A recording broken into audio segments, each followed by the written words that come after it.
disse, irmãos, domingo passado, que eu me sinto agora bem confortável no texto que nós estamos expondo, porque é mais fácil trabalharmos com relação à reconstrução, à restauração, do que trabalharmos em situação em que o pecado está acontecendo. Claro que não tem como trabalhar um sem a realidade do outro. Então, o perdão, ele acontece quando há pecado.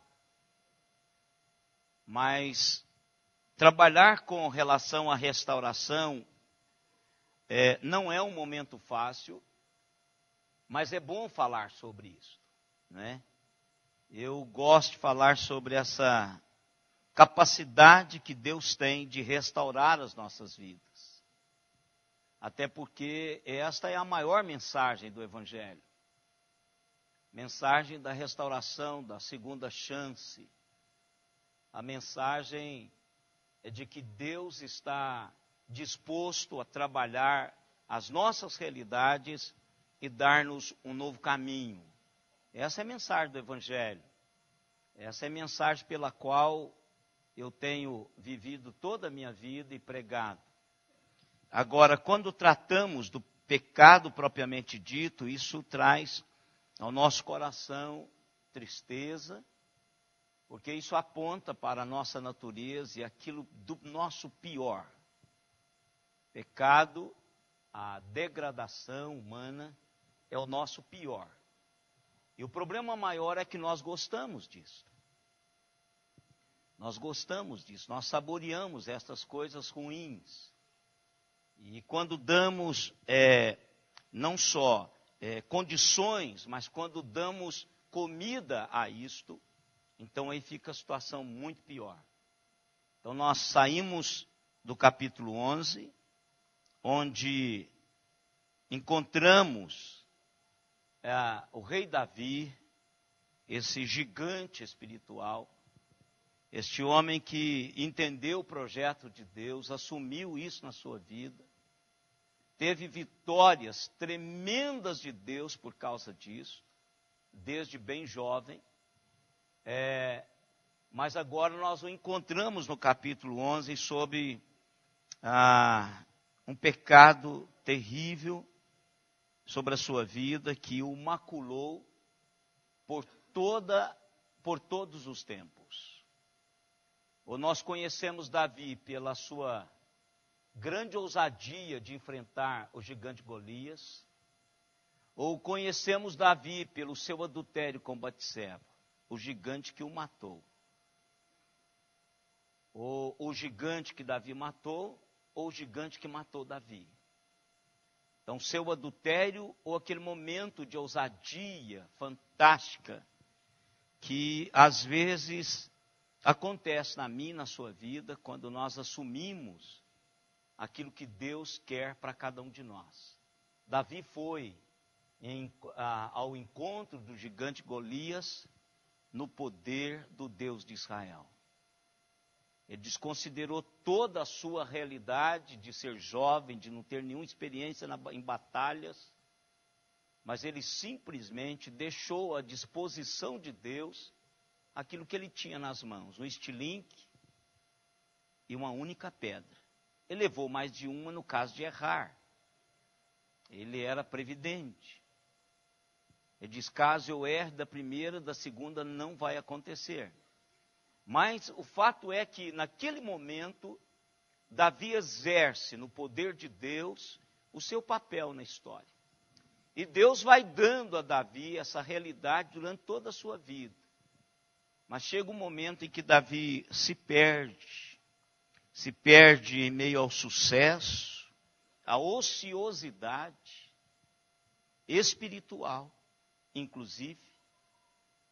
E aí ele fica à mercê da sua luxúria, da sua concupiscência, alimenta isto e dá vazão a toda essa realidade.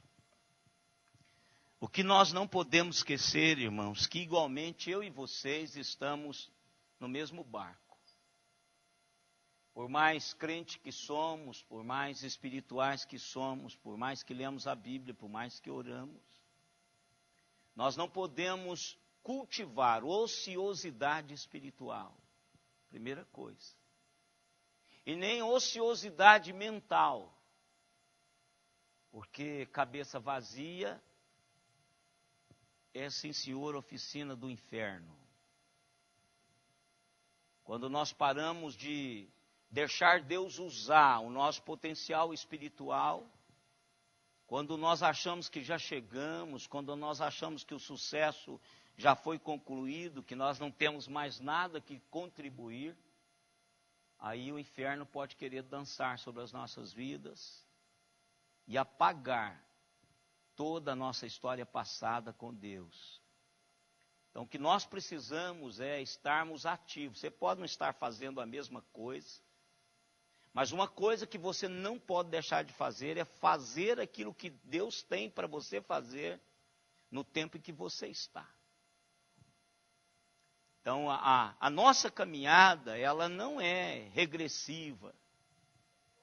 Eu não começo no pique quando eu comecei o ministério, eu não comecei no pique quando eu comecei o ministério, mas eu estou indo para o pique agora. Eu comecei o meu ministério de fato e de verdade no começo da minha caminhada com Deus. O que eu preciso entender é que Deus pode não querer que eu faça as mesmas coisas que eu fazia quando comecei o ministério. Mas Deus quer que eu faça alguma coisa com a minha potencialidade espiritual hoje. E eu não posso dizer, olha, vou deixar o pastorado, vou aposentar, tão logo me seja possível fazer isso, vou pedir a jubilação, não quero ficar vinculado a igreja nenhuma e a presbitério nenhum, mas eu tenho certeza que não terminou o meu ministério. Eu não vou ficar com a mente ociosa espiritualmente, eu vou continuar pregando, vou continuar trabalhando pessoas para que elas consigam chegar ao lugar que Deus quer que elas cheguem. Então, eu não posso, e você também não pode cair na ociosidade espiritual. Dizer, olha, eu já tenho tudo que eu gostaria de ter, eu já fiz tudo que eu poderia fazer para o reino, agora eu vou olhar para mim mesmo e morrer. Então, Davi chegou a esse estágio, então está tudo bem, Israel está bem, está em paz, as guerras foram conquistadas, e o texto diz que não havia nenhum inimigo de Israel que pudesse peitá-lo no reinado de Davi. Sucesso absoluto, o povo entendeu o projeto de Deus para suas vidas, vitórias vieram tremendas, aí Davi relaxou, perdeu a guarda. Davi deixou de pensar, e naquele momento ele esquece quem ele era e quem Deus era. Esse é o grande problema meu e seu. Quando nós começamos a engordar o pecado, a primeira coisa que acontece é nós esquecermos quem somos no projeto de Deus. Eu tenho certeza, irmãos, que qualquer um que serve o Senhor Deus, se aquietar o seu coração diante de Deus e descobrir quem você é no projeto de Deus, nós pecaríamos menos, nós nos colocaríamos à exposição menos, nós não daríamos a guarida àquilo que às vezes nós damos à nossa mente, ao nosso coração. Entendendo qual o papel que Deus tem desempenhado através de mim, na vida e em mim. Eu não cogitaria o que eu cogito às vezes em meus pensamentos, em meu coração. E outra realidade que nós perdemos é quem Deus é. Deus, Ele não faz ouvido de mercador e também não dá uma piscadela quando nós pecamos, para fazer de conta que Ele não viu. Nunca Deus faz isso. Nunca Deus faz isso. Quando eu peco, ele vê, ele se entristece, ele começa a trabalhar para trazer-me de volta. Isso é a grande manifestação da graça de Deus. Quando nós somos dele, ele não nos deixa entregue à nossa própria história. Ele começa a trabalhar nos bastidores, ele começa a intensificar o seu trabalho no turno da noite, a fim de não nos deixar como nós queremos ficar, no chiqueiro, comendo lavagem. Deus quer trazer-nos de volta. E é exatamente isso que está acontecendo no capítulo 12. Uma das coisas que ontem foi fantástico no culto de ações de graças da vida do nosso irmão Lorival e Rosinha, foi que na história, num resumo da história da vida deles, a filha mais nova deles, a Suzana, disse ali num determinado momento em que quando o Luiz Daniel veio, quando a Rosana veio, ela não incluiu a realidade de Deus, porque a irmã Rosinha estava fora da igreja e o irmão Lorival não era crente. Mas quando entra o intervalo da Rosana e da Suzana, a irmã Rosinha volta para a igreja. E com ela, o irmão Lorival. E com eles, os filhos. Então, o que é interessante é que no nosso emborrecimento, quando parece-nos que toda a nossa capacidade de raciocínio, toda a nossa capacidade de análise, a gente deleta isso das nossas vidas, a gente começa a caminhar em caminhos que achamos que Deus não vai se importar mais. Mas chega um momento que Deus começa a trabalhar e trazer-nos de volta. Agora tem uma coisa, irmãos, que nós aprendemos nesse texto, que vamos caminhar sobre ele, é que tem a ver comigo e com você perceber que Deus está atrás de mim. Às vezes, quando vamos confrontar alguém com o pecado, a pessoa fica tão nervosa que sai da igreja, que sai falando. Então é porque ela não tomou a consciência daquilo que Deus quer para ela. Então nós precisamos fazer isso. Mas antes disso, eu quero conversar com os irmãos sobre, e comecei domingo passado, sobre as consequências do pecado de Davi, igualmente do meu e do seu. Algumas coisas que não são ditas, mas que falam tão alto quanto as que foram ditas, ou talvez um pouco mais. Eu não sei vocês, mas nós que estudamos interpretação bíblica, algumas realidades não são ditas, mas falam muito mais do que as que foram ditas. Deus faz de tal maneira, constrói de tal maneira o texto bíblico, que aquele que está sintonizado com ele é capaz de ouvir gritos que não foram dados no texto. Capaz de entender propostas de Deus a partir do texto, não é interpolação bíblica, a partir do texto, o que Deus quer dizer a cada um de nós. A gente vive falando assim, olha, se Deus usou a mula de Balaão, vai usar qualquer cavalo da vida, né? Ou qualquer mula. O texto não diz isso. Ele nunca mais usou mula. Né? Mas quando a gente quer dizer o seguinte, tem um camarada ali que é e Deus usa, mas esse cara pode ir para o inferno, a mula não foi para o céu. E isso não significa que o cara que está falando seja um camarada que é do Senhor. Ele pode ser um animal irracional, pronunciando realidades para que o outro possa ser impactado e convertido. Mas não significa que a mula vai. Porque a mula não foi. Né? Então são coisas que você pega o texto, a gente joga alguma coisa e a pessoa vai para cá, está vendo? Qualquer mula pode falar, mas você tem que pegar as implicações. O texto não diz nada disso. Mas o que ele não diz fala muito mais alto do que ele diz. Tem gente que só ouve quando a mula fala. E só ouve, não pratica. Aquilo que é falado pelo homem de Deus é que promove transformação. Então a gente precisa sempre entender isso. Eu não quero ser a mula de Deus.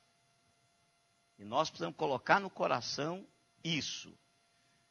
Deus fala. E eu preciso de ouvir quando Ele fala. Então Deus está falando aqui. Primeiro, eu quero pensar no silêncio desse tempo. Que muitas vezes que eu comecei a falar, domingo passado. É que muitas vezes a gente, pela nossa racionalização, às vezes o silêncio parece que Deus está sendo conivente. E isso é um perigo para mim e para você. Porque enquanto não há punidade, enquanto não há confronto, parece que tudo está indo bem. Parece que a coisa, Deus fez ouvir de mercador, ou deu uma piscadela, para que ele não pudesse ver o que nós estamos fazendo. Então, aquele momento de silêncio, não foi um momento de paz, não foi um momento de tranquilidade, mas foi um momento que a realidade do coração de Davi, do coração de Batseba, trabalhou e trabalhou muito. Davi sabia disso. Batseba sabia disso. E o pior, Davi sabia que Deus sabia do que estava acontecendo. E isso, irmãos, para o crente, é algo que tem nos levar a pensar. Eu posso não saber e eu não quero saber. Uma das coisas que eu não gosto de saber é do pecado dos outros. Isso me faz mal. Porque aponta para a minha própria natureza. Eu não gosto de saber disso. Isso me faz muito mal. Eu não sei que mania crente tem de contar pecado para pastor. Eu acho que a gente deveria proclamar assim, dizer assim, ó, nenhum pecado deve ser contado para o pastor. Pecado tem que ser contado para quem resolve.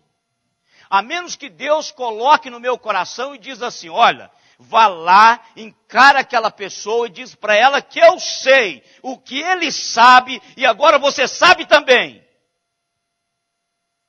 Mas isso é uma cultura católica que nós carregamos para a igreja evangélica. Aliás, nós carregamos um punhado de coisas da nossa cultura, da teologia católica romana.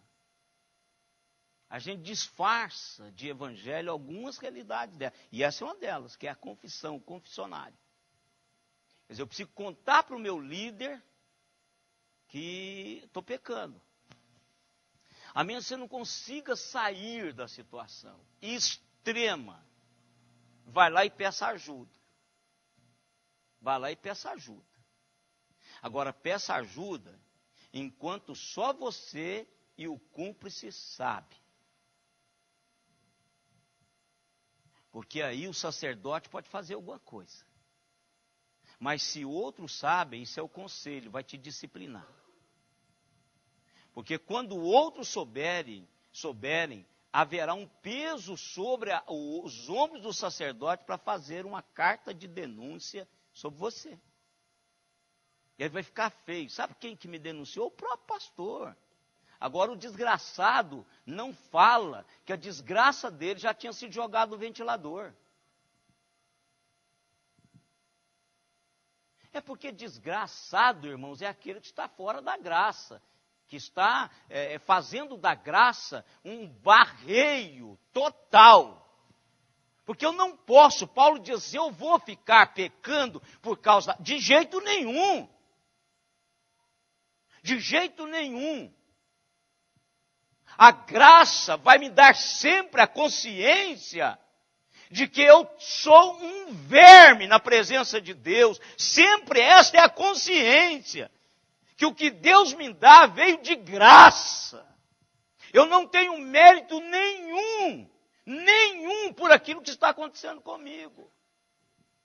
Agora, quando lambuzeia-se, eu chamo de desgraçado. Primeiro, ele não tem a perspectiva da graça. Sem, não tem a graça.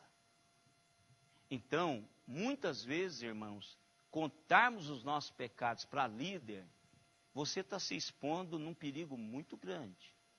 Se não for uma pessoa que tenha a realidade de Deus, ele pode manipular você a vida toda. Vivo dizendo, vou dizer de novo. Se você não leu o livro que relata a história do Jim Jones, que a minha geração foi profundamente marcada por aquele ato. Jim Jones, O Culto ao Suicídio é o livro. A Edmeia leu. Inclusive me deu um presente que ela mandou encadernar o livro. Eu não sei, eu acho que esse livro não tem mais, é difícil. Pode até achar, mas eu tenho para emprestar. Se você devolver... É porque o pessoal acha que os livros do pastor é deles também, eles não devolvem. Não devolvem, irmãos. Olha, daria outra biblioteca da minha se me devolvesse os meus livros. Desde lá desses 30 e tantos anos de ministério. Eu, quando vou procurar um livro, eu procuro na seção que ele deveria estar, e aí eu não consigo achar o livro. Agora, nas minhas agendas passadas, eu vou olhar, tem lá, fulano de tal pegou o livro tal, ciclano pegou o livro tal. E pior que eu sei, e ele sabe que eu sei, e ele sabe que o livro é meu. Né? Não devolve, irmã Maria Augusta. Não devolve. Isso é pecado, irmãos. Senhora? Não cobra, irmão. Se você quiser me dar o cano, é só fazer de conta que não me deve. Eu não consigo cobrar os outros como eu não deixo ninguém me cobrar. Não consigo cobrar ninguém. Por isso que eu não empresto dinheiro para ninguém, nem para minha mãe, nem para o meu pai. Eu dou para ele. Não empresto dinheiro para ninguém, porque eu sei, se ele não me pagar, eu não cobro. Eu não consigo cobrar ninguém, nada. Nada. Então, não empresto, eu não dou. Agora, alguns livros, eu não empresto para ninguém. Porque são minhas ferramentas. Eu não empresto a ferramenta, irmãos. Eu tenho 2 maquitas. Uma de emprestar e a outra que só eu uso. Tenho 2 martelos. Um de emprestar e o outro que só eu uso. Só eu uso. Então, esse livro, O Culto ao Suicídio, é um pastor que ficou sabendo de determinados pecados dentro da igreja e usou isso para manipular as pessoas, né, Edmeia? Horrível, a gente dá vômito da manipulação que ele faz com os membros da igreja. Ele pega mulheres que gostam do marido das outras e formam um triângulo ali para ficar com as pessoas na mão, homens e etc. Ele faz um punhado de coisas, por isso que aconteceu no que aconteceu. Então, pecado, irmãos, a gente resolve falando com Deus. Não há nenhum homem, por mais santo que seja, que resolva o problema na minha vida e na sua vida do pecado. Só Jesus. A palavra está cheia disto. Então, irmãos, o que acontece nesse tempo de pecado de Davi, de silêncio de Davi? Primeiro, um tempo de tristeza. Um tempo de tristeza que Davi expressa em todos os salmos penitenciais. Se você pegar todos os salmos penitenciais, não há um cântico de alegria, Nenhum deles. Então, esse tempo em que ninguém tocou no pecado de Davi, o seu coração estava tremendamente triste. E só isso deveria acontecer mesmo. Um cara crente do quilate de Davi, quando peca, não tem sossego. E principalmente, irmãos, quando o seu pecado está diante dele. Quando Davi diz assim, o meu pecado está diante de mim, ele diz assim, toda vez que eu vou dormir, eu durmo com Batseba. Toda vez que eu vou tomar café, Batseba está diante de mim. E ela me mostra Urias, ela me mostra toda a minha desgraça.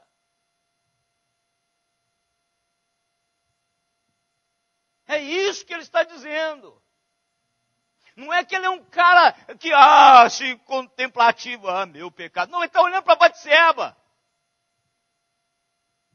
Batseba representa o seu pecado e agora ele não tem como mandá-lo embora. Ele está comprometido com o seu pecado. É assim, irmãos, que a maioria de nós, quando pecamos, nos comprometemos com o nosso pecado. E ele vai estar sempre diante de nós. Eu estou falando algo da sua vida? É isso mesmo. Eu estou falando algo da minha vida? É isso mesmo. É isso mesmo, não tem como sair. Ele escreve os salmos penitenciais e você pode pegar os salmos penitenciais, os 7, agora tem gente que põe mais. Mas não tem problema, quantos salmos ele escreveu, a teologia reformada são 7. Mas aparecem uns que tem alguns relances, e aí os estudiosos colocam eles também juntos. Mas não importa, o fato é que o que ele escreve, depois dessa confrontação, desse tempo, ele escreve falando sobre o tempo de tristeza. Um tempo em que ele não tinha curtição, amor e paz, felicidade, aquele negócio assim de felicidade. Irmãos, o pecado não traz felicidade. Pode trazer prazer por alguns momentos. Todas as áreas de pecado. Não estou falando só sexual. Que às vezes a gente fica falando, acho que é só sexual. Não, irmãos, tem a mentira, dá aquele prazer de que os outros acreditaram, mas depois ela te alcança. Qualquer coisa, qualquer pecado, qualquer erro, não tem esse negócio de curtição. O que Davi diz para mim e para você é o que nós lemos no Salmo 32. Ele está falando no Salmo 32 que o negócio está feio. Ele está falando no Salmo 32, no Salmo 51, e ele vai dizendo o que é que aconteceu com a vida dele. O doce cantor de Israel parece ter perdido a sua canção agora. O bendito orvalho dos céus que umedecia a sua alma, agora secou. E o pior, irmãos, do pecado nas nossas vidas é quando parece que esse orvalho, esse frescor gostoso da ação de Deus nas nossas vidas seca. Quando parece que eu não tenho mais aquela paixão por Jesus, aquela realidade espiritual que emana da minha alma e que me dá vitalidade para a vida. Quando pecamos, nós perdemos isso, irmãos. E às vezes tem tanta gente seca. E sabe qual é a causa? De não abrir o coração diante de Deus. De não dizer, Senhor, olha, eu quero agora abrir o meu coração. Vamos ver alguns dessas porções, irmãos. Salmo 51, 2 e 3. Salmo 51, 12. Salmo 51, 10.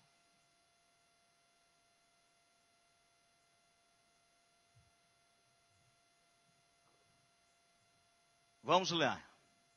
Salmo 51, 2 e 3, alguém pode ler?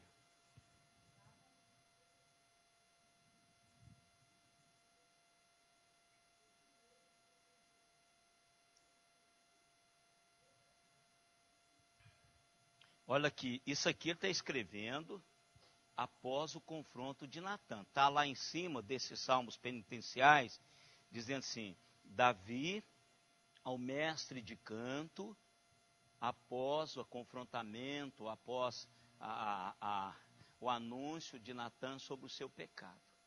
Então o que Davi está falando aí?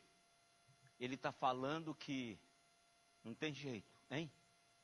Ele está falando, olha, eu estou me sentindo imundo. Imagine isso, irmãos. Não tem dia que a gente chega em casa, aquele dia que a gente trabalha com, hein, Humberto? Aquele dia lá, Humberto e Carvalho. Eu falo mais para o Humberto, porque o Carvalho trabalha em serviço que suja muito. Né? Eu imagino a sensação do Humberto, que sempre trabalhou limpinho, ar-condicionado, e quando saía do ar-condicionado do escritório, lá da justiça, ele entrava no ar-condicionado da casa dele, e da casa dele, e do carro dele. Então, Humberto, eu não estou falando do Serginho, não estou falando do Carvalho, porque eu sei que esses dois, tem jeito. Mas Humberto, aquele primeiro dia, meu irmão, que vontade de chegar em casa e tomar aquela chuveirada para tirar tudo aquilo. É verdade ou não é?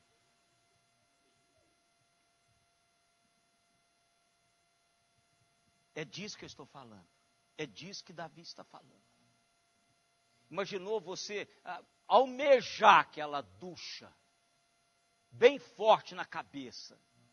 É isso que Davi está dizendo. Senhor, eu estou me sentindo impregnado pelo meu pecado. Há cheiro do meu pecado por tudo quanto é lado. Lava-me. Eu sei que estou cheirando, que há um odor fético nas minhas narinas. Eu consigo esbarrar no pó, no braço, no cabelo, por toda parte do meu corpo. Lava-me. Lava-me. Consciência daquilo que precisa ser feito. Olha a continuação disso. 51, pode ser 10 ou 12, pode ler, 51, 12.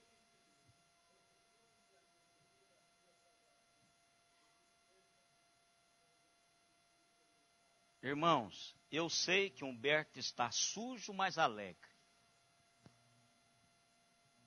Mas Davi estava sujo, claro que isso, ó, configuração. Mas Davi estava sujo e triste. Pensa vocês, aquela fantástica noitada, não sei se foi de noite ou foi de dia, mas ele gostou.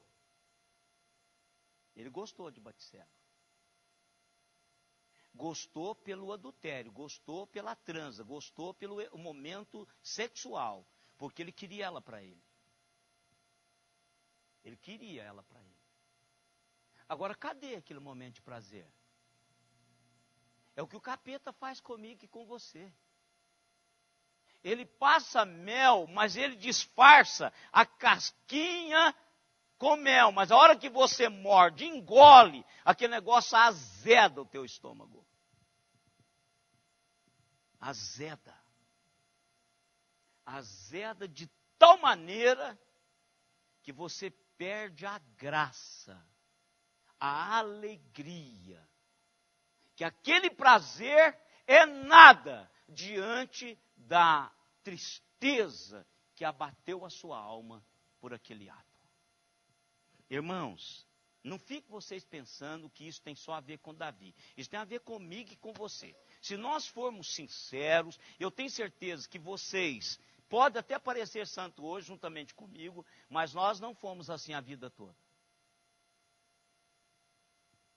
Pode até ser que eu e vocês estamos no processo já de restauração e que Deus tem cuidado de cada um de nós. Mas nós sabemos a dor e a tristeza e a falta de alegria por algo que nós achamos que seria o máximo do prazer da vida para mim e para você. Eu não estou falando com gente que não tem história e que esquece. Nós temos uma mente que lembra dos piores momentos, tanto quanto dos melhores da nossa vida. E o pecado é um dos piores momentos da minha e da sua vida. Tem uns desgraçados desse evento na minha vida que eu não consigo deletá-lo. Eu limpo o HD sempre, mas os desgraçados aparecem e me assombram. Me assombram. A gente não esquece da tristeza. Não esquecemos. Ele diz, há uma profunda tristeza. Eu não tenho nenhuma alegria. Nenhuma alegria.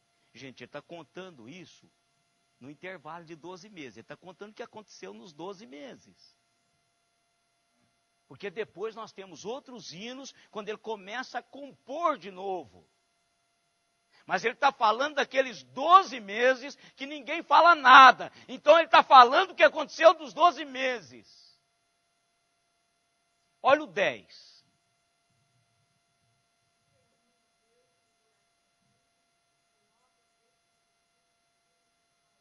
Olha, ele estava instável.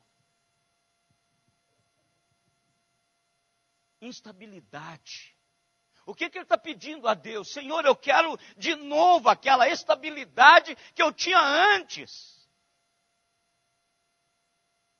Eu preciso de um renovo que me dê de novo o chão, porque eu não tenho chão mais. Irmãos, e todos nós somos assim. Todos nós somos assim, claro que respeitando o grau de experiência, mas todos nós somos assim. Todos, irmãos, que não lidam com seus pecados de acordo com a palavra de Deus, vão passar por isso. Sabe uma coisa que eu aprendi, irmãos? Eu aprendi com um velho muito sábio, professor Nelson. Professor Nelson dizia o seguinte, Ezequiel pecou, corre para os braços do Senhor. Se você entendeu que você errou o alvo por um cochilo, uma bobeira, vá imediatamente ao Senhor. Fique lá o tempo que for necessário. Só saia de lá quando você tiver do Espírito Santo de Deus a consciência de que está tudo limpo. Não deixa para depois. Não faça de conta que Deus não sabe. Ele saberá e Ele sabe tudo. Quando desagradamos, haverá consequências. Haverá consequências. Pode não vir imediatamente, mas virá. Virá. Não se esqueça disto, virá. O teu pecado te achará. Deus, irmãos, chamou-nos para sermos o quê? Santos. Ou seja, para vivermos um estilo de vida separado do estilo de vida do mundo. Hoje, irmãos, parece que a consciência humana ela foi cauterizada. E vai ficar pior, porque os nossos filhos estão nascendo dentro desse contexto. Por que é que isso nos provoca repugnação? Porque eu não fui criado nesse contexto, irmãos. Olha, eu fui assim, quando eu vi uma mulher fumando, eu dizia, uma moça, eu dizia, essa moça eu não quero para minha namorada. Pensa, gente, o quanto que fumar é insignificante diante do que está acontecendo hoje. Quer dizer, quando eu comecei a despertar a minha realidade de homem, eu não queria uma mulher que fumava para ser minha esposa. E agora? Por cima de que os nossos filhos passam? Qual o padrão que os nossos filhos têm? E vai ficar pior, irmãos. Porque ser humano tem uma capacidade tremenda de acostumar-se com o meio em que ele convive. Por exemplo, quando eu cheguei aqui, o cheiro de laranja era insuportável. Hoje eu nem sei que se funciona ainda a Cultrale. Eu não sei, funciona. Mas o meu nariz não detecta isso mais. A gente chega, por exemplo, eu falo muito aqui do cachorro, que você tem, eu ponho lá o líquidozinho, tal. Pode pôr. Se eu chegar na sua casa, que não tem cachorro em casa, eu sinto o cheiro da urina do seu cachorro, você não está sentindo mais. Assim é a vida, queridos. Nós nos acostumamos tanto com as lavagens da Globo e Companhia Limitada, que a vida parece ser aquilo. Porque na rua da minha casa tem uma família que é idêntico àquilo que eles estão lá na televisão. E aí eles dizem assim para defender, o que nós estamos fazendo é exatamente reproduzindo na telinha aquilo que a vida é. Estamos divulgando, porque esse é um estilo de vida. Pode assumir esse negócio, porque todo mundo está fazendo igual. Irmãos, Deus não. Deus não. O padrão de Deus ainda diz assim, que o seu povo deve ser um povo diferenciado. E quando esse povo se aproxima dele, ele cuida desse povo. E quando nós pecamos, irmãos, é muito mais pesado sobre mim e sobre você do que sobre uma pessoa que está lá fora, que o padrão de Deus não é o seu referencial. Então, por isso, irmãos, que o salmista diz assim, os teus amados, o teu povo, os teus servos são a minha porção. Ou seja, eu preciso de estar com pessoas que amam Jesus. Eu preciso de caminhar com pessoas que têm o mesmo padrão. Não significa que eu vou deixar de me relacionar com as pessoas lá fora. Posso fazer isso e devo fazer isso, porque é lá que tem que ter sal. A carne está apodrecendo, é lá. Agora, a minha nutrição, a minha vida vai ser pautada com as pessoas que amam Jesus. Eu não vou ficar indo para os ambientes que essas pessoas lá fora vão. Eu vou para os ambientes onde os membros da minha igreja estão indo. Aliás, toma cuidado. Porque tem muitos ambientes que eu não vou estar. E os irmãos sabem disso. Aonde não testemunham as realidades de Deus, eu não estou, irmãos. Eu posso estar enquanto meu ofício pastoral me obriga a fazer. Mas quando parte para a minha vontade de crente, eu saio. Porque às vezes eu sou obrigado de verdade. Tem coisas que eu faço no ofício pastoral que eu não faria se me fosse dado a liberdade de não fazer. Mas como diz aquele presbítero, eu sou pago para isso. E essa é uma das coisas pela qual eu vou aposentar tão logo possível for. Porque eu não dou conta mais de fazer essas coisas.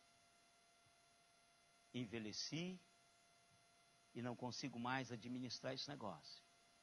Não consigo mais absorver isso.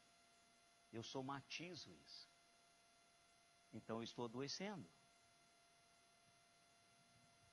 Por quê? Porque eu digo, olha, eu não vou misturar, porque isso aí não é padrão de Deus. Então eu saio desse lugar. Mas eu preciso de caminhar com homens e mulheres que caminham com o Senhor. Para que me ajudem a chegar lá. Por isso que Deus pensou na igreja.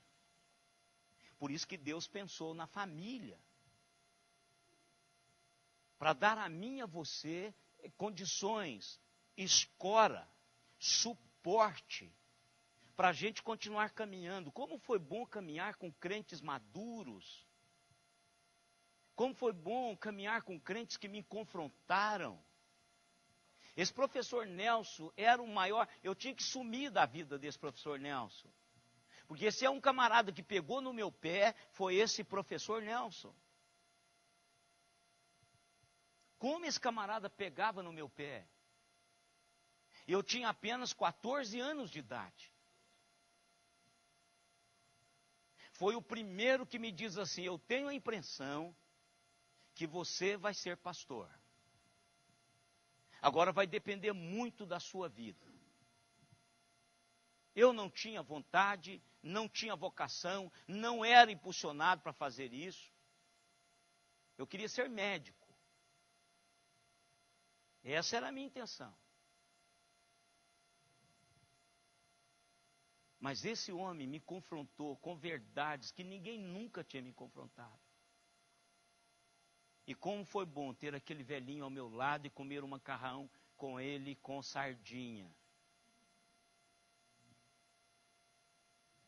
Era o que os meninos ali do albergue comiam. Ele cuidava de alguns meninos.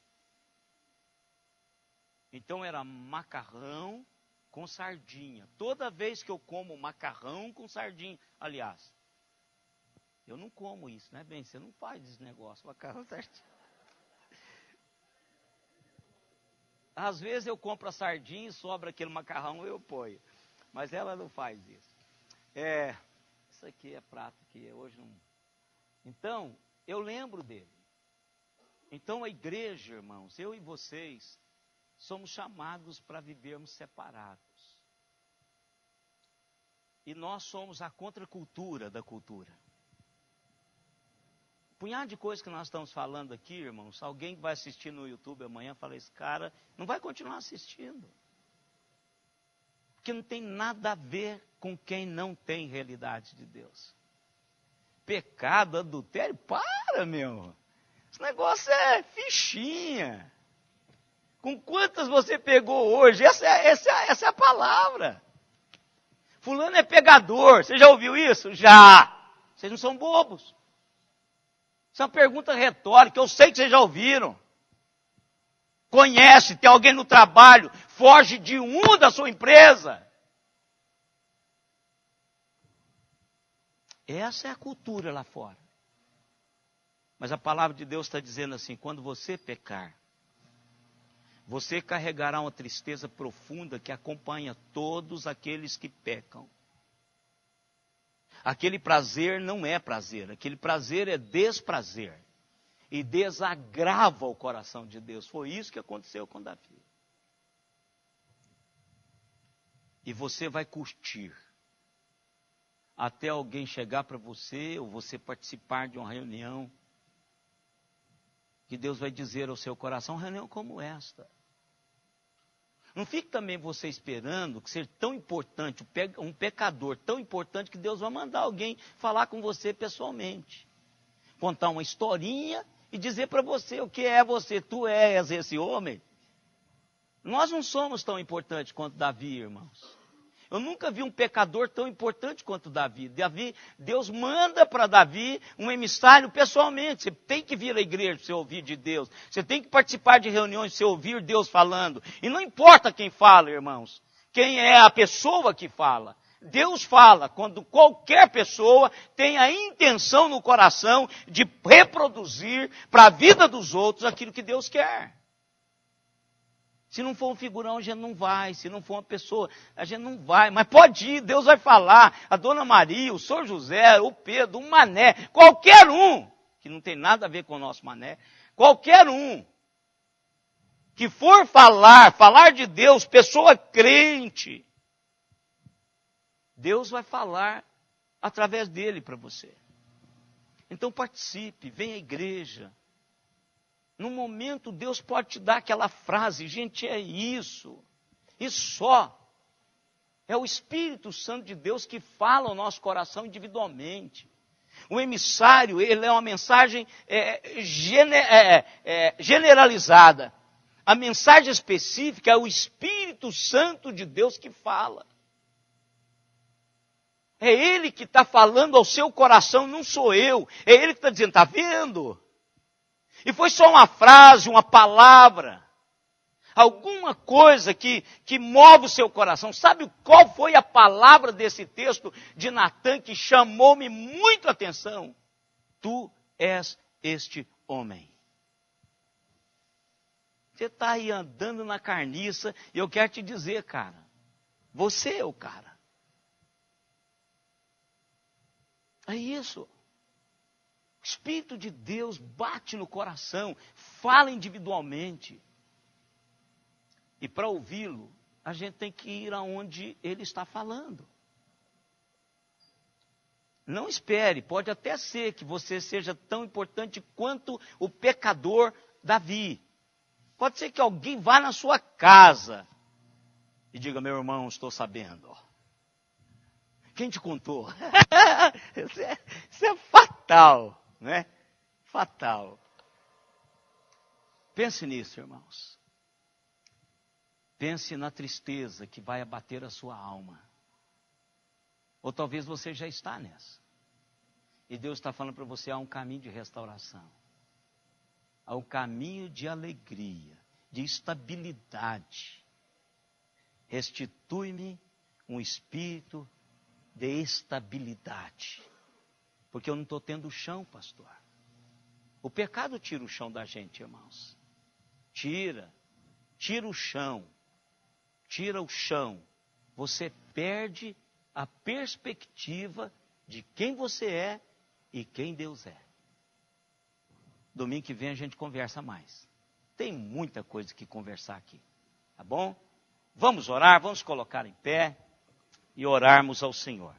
Dê uma olhada à sua volta e tem alguém que você...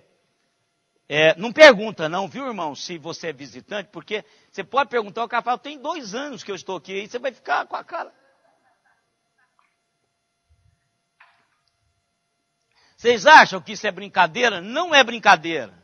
Viu, Vinícius? Você sabe que não é. Quer dizer, a gente pergunta assim, você é visitante? Isso aí, irmãos, é o mais comum. E a pessoa diz, não, tem 2 anos que eu frequento a igreja. E você vai ficar muito mal. Né? Diga o nome de vocês duas. Ingrid e Ellen. Ingrid e Ellen. Vamos lá.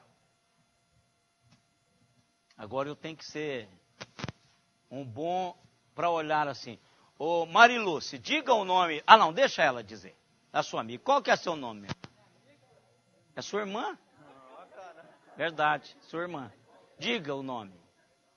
Seu nome? Silvana. Deus abençoe, Silvana. Você já esteve aqui, né, Silvana? Diga o nome de vocês dois. Larissa. Casal bonito, Wesley e Larissa. Viu? Que Deus abençoe. Meu jovem, que Deus abençoe.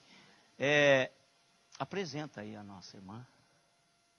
Kate, um prazerão, viu, Kate? Eu acho que vocês também têm que dizer o nome, o pessoal ir aprendendo. Diga, meu irmão. Adriano e Marcelo. Vamos lá? Aqui todo mundo de casa, todos de casa, todos de casa.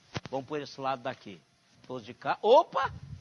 Deus abençoe, querido. Qual que é seu nome? João, prazerão. Ana. Prazerão, viu, queridos? Por estar aqui conosco. De casa. Opa, nós temos... não, você também é de casa. Nome, Márcio. Deus abençoe, viu? A senhora é de casa também. Você é de casa, mas seu pai é de outra casa, mas é de casa também. Então apresenta aí, querido. Sou Naor, presbítero de Votuporanga. Deus abençoe, viu, meu irmão? Prazerão tê-lo aqui conosco. Todos de casa. Opa! Diga o nome. De casa também, mas digo... Hein? Ricardo. Opa, vocês dois também precisam dizer o nome para a turma ir aprendendo. Paula. Adler. Esse é difícil. Eu já disse para você que eu vou ter que trabalhar esse negócio. Adler. O senhor não esquece? Adler? É. Não tem como esquecer esse nome, né? O seu nome? Fanny. Esse é fácil. Fanny. Pela Frane. Viu, Raul? A Fanny aqui na frente, você não pode esquecer. Raul. Olha ela aqui, ó. Olha para trás aí, Fanny. Aqui, ó. A esposa do Raul, Frane. Você... Otto. Carol. Carol é a namorada do Otto. Ou noiva? Namorada. Vão casar. Vinícius. Sua esposa, esqueci. Beth. Vinícius e Beth também já são de casa. Vamos orar? Beatriz também é de casa, né, Beatriz? Há muitos anos. Eu não vou dizer quantos anos, né, Beatriz? Não tem, isso também não vem ao caso, né, Beatriz?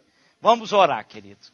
Pai querido, graças te damos pela bênção dessa manhã, te louvamos pela tua palavra, te louvamos pelo prazer que nós temos de trabalharmos, Senhor, o tema do teu perdão. Porque é isto que o Senhor faz conosco. Experiência pessoal de cada um de nós, o Senhor tem restaurado as nossas vidas. Temos pecado tanto quanto Davi pecou, talvez não com a dimensão, mas nós todos somos pecadores. Por isso, Deus, louvado seja o teu nome, pelo perdão em Cristo Jesus.